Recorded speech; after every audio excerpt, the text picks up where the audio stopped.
Des jeunes filles et jeunes hommes en pleine activité champêtre. Ils essaient de mettre en pratique les techniques culturelles de la tomate. Techniques apprises pendant 6 mois au groupe 2IAE.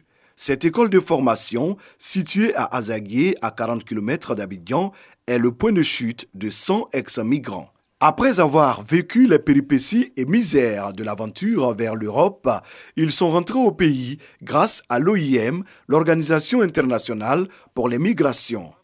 C'est le cas de Sekou, 2 ans passés au Maroc, avant de renoncer. Je me suis rendu dans le local de l'OIM à Rabat. Et ils m'ont fait venir volontairement et ils ont décidé de nous intégrer. On fait la tomate ici au sol et de l'autre côté on fait le piment. On a aussi appris les pépinières de palmiers. Ça c'est la culture industrielle.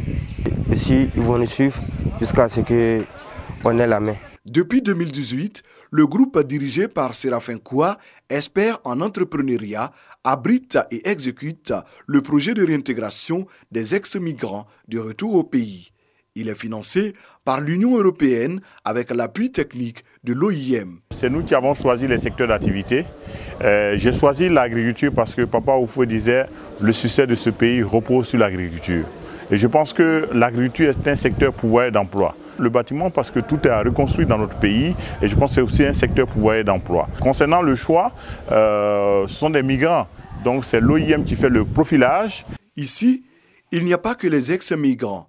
50 jeunes issus de la communauté ont été intégrés. Chantal en est une. Elle a choisi la production animale option poulet de chair. Au quotidien, elle et ses camarades veillent à l'alimentation et à la croissance des poussins. Allez, venez manger. Au fait, on a une relation intime avec le sujet.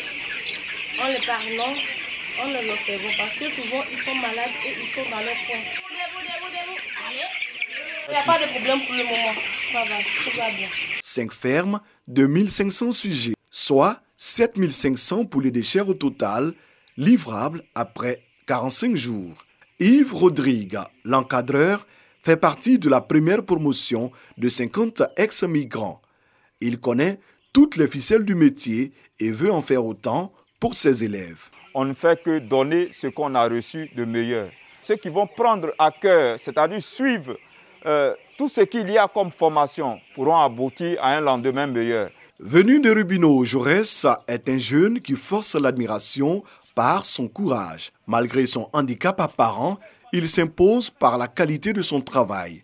Son engagement est une vraie leçon de vie pour les ex-migrants. Ce que j'aimerais faire comprendre à mes frères, c'est qu'être un handicapé n'est pas une fatalité pour une personne. Quel que soit le domaine, j'arrive à m'exercer. On doit comprendre que même l'handicapé a sa place dans la société. À Azaguié, nous découvrons la culture du piment, appelé piment Bigson, une variété rentable pour les jeunes, déterminés à s'en sortir rapidement. Les gens demandent beaucoup sur le marché. Le prix minimum, c'est 2000-2500 par kilo. Une personne qui veut se donner vraiment là, à moins d'un an, en tout cas, vraiment, il peut s'occuper de lui-même et à sa famille. Hein. Une autre filière prisée reste le bâtiment et les nombreuses spécialités qui en découlent.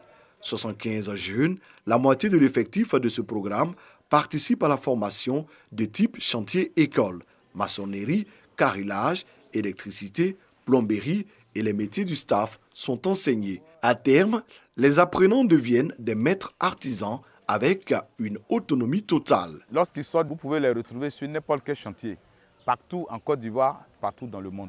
La formation prend également en compte l'aspect psychologique. Il s'agit de reforger le mental des ex-migrants et des éventuels candidats à la migration irrégulière. Chacun est venu avec une mentalité, les gens étaient découragés, il y avait la déception quelque part parce que vu ce qu'ils ont vécu de l'autre côté, ils étaient découragés de la vie. Donc on est passé par un développement personnel pour qu'il y ait une mentalité pour pouvoir faire ce projet-là. Malgré toute la bonne volonté des formateurs, certains jeunes abandonnent. Là où on parle, certains qui sont retournés, il y a certains qui sont repartis. Il y en a qui ne sont pas motivés. Il y a certains aussi pour des soucis de comportement peu recommandables ont dû se retirer du projet aussi. On a des indicateurs quand même. On se dit que pour être satisfait de la réussite du projet, il faut qu'on ait au moins un taux de moins de 10% d'abandon. Alors que nous n'avons pas encore atteint les 5% même d'abandon.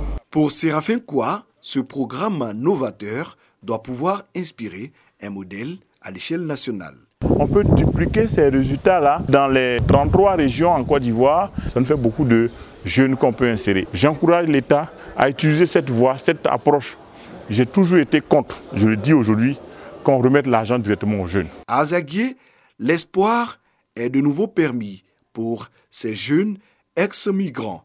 Apprendre un métier, s'imprégner de notions entrepreneuriales pour ensuite se prendre en charge. Depuis 2018, 200 apprenants ont bénéficié de ce programme d'autonomisation des jeunes.